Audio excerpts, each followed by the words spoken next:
PowerPoint presentations are boring. I'm guessing that many of you probably would say, yes, I totally agree with this statement. I myself agree with this statement very frequently. I want to talk to you today about some ways that you can make your presentation not so boring. You have some resources that I've provided for you and that are listed in this module to create short, sharp, meaningful PowerPoint presentations. But what makes an interesting PowerPoint presentation? I think those are some things we need to think about as we begin to craft these examples for your press releases.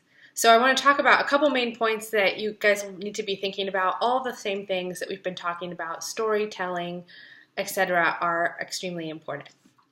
So the first thing I want to highlight is that most frequently students include too much text. I said this with the infographic. You guys did pretty well. There were still some places where I think you could cut back. But the goal with the PowerPoint presentation is to really be sparse. And just reiterating what you've read for this week, you will want to include only one idea per slide. So that can include some supporting points, but one idea, one central core idea. So really, your presentation is probably only going to have maybe 3 to 5 central core ideas to it. It doesn't need to be this big elaborate plan with 20 slides, right? And that's the 10-20-30 rule that you've read about for this week as well. So making sure that you don't have too much text, so keeping it limited to one idea per slide. And then the challenge is to kind of play around with how you word that one idea to make it as sharp and concise as possible. There's no need to write in full sentences on the slide. That'll just slow people down. If you can highlight key phrases or key words in a list, that's usually the best way. Remember, you don't want your audience to be reading your PowerPoint presentation while you're presenting. You want them to be listening to you and having the PowerPoint presentation as a reminder of what you're saying or as a way to highlight your important points. The PowerPoint presentation should complement and drive home your points, not make them for you. This brings me to my second point, and that is that a PowerPoint presentation should not stand alone when it's part of a presentation. And I realize that a lot of companies, a lot of people, a lot of business people use PowerPoints as a way to kind of catalog or present information without the presentation component. So it's a way to organize things that people can then flip through at their own pace online and kind of read through. That's not the case with the presentation.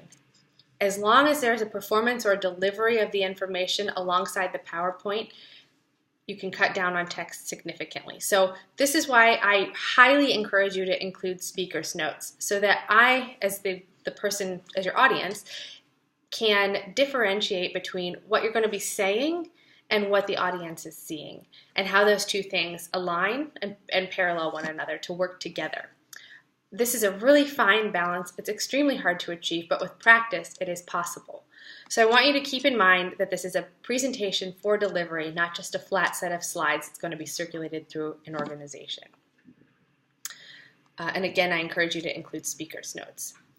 Just like we talked about with the infographic, I want to remind you that your communication should be structured with an attention getter to grab people in, a body, and a conclusion that kind of wraps up the argument you're trying to make and also wraps up the presentation, and calls them to action, calls your audience to action. So if we kind of imagine this in the example of the Del Monte recall, which was an option in Module 1 that you could choose from to use as your press release, you could use as an attention getter maybe a reference to another recall situation. So for example, you might reference, tell the story of the Volkswagen recall or the Chipotle issues with the bacteria that they had in their food, and draw out this example and then say, I'm using this example to show you how poorly a recall can go, but we don't have to be Chipotle. We don't have to be Volkswagen. Those are two ways that you might kind of set up with an attention getter. So it's tying into this larger rhetorical situation of recalls or PR disasters, and it's using that knowledge to build and to be better. And then for a call to action, you're going to want to be very careful about how you frame your presentation and what you want people to get out of it. You want to make sure people know why you're telling them this information. And for an internal audience, you might be telling them to give them the tools they need to talk about the recall, the Apple recall, proficiently with customers so that they don't damage the Del Monte reputation. That could be the approach you take. Maybe you're training customer service reps who will be answering calls at the call center for Del Monte. That might be a way to frame it as well. So in order to kind of situate this presentation clearly, you're going to need to understand your audience. So I recommend that everyone check out the website of the organization for which the press release is for and see if they can get an idea of the employee culture and the employee values and maybe the mission statement. And all these things, the more you know, the better you're going to be able to kind of work your way into that organization with your presentation and to meet your audience where they are and understand what they need to hear in order to make sense of the information and to receive it as an important piece of information. So, sorry, to circle back, I mentioned call to action. And just as an example of a call to action for the Del Monte press release, you might say something like, I want to call all of you customer service representatives to take this recall seriously and to present our customers with every resource possible in order to help them view Del Monte as a positive brand still, and to give them the resources they need to avoid becoming sick. So those might be call to actions. You want them to do something. Take the information and serve the customer better. Take the information and prevent illness, right? So to kind of simplify it, that might be how you'd say it. So I want to remind you the things that we've talked about. Don't put too much text in your PowerPoint. This is a trap.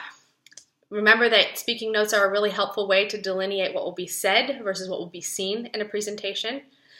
You will need to have an attention getter, body, and call to action.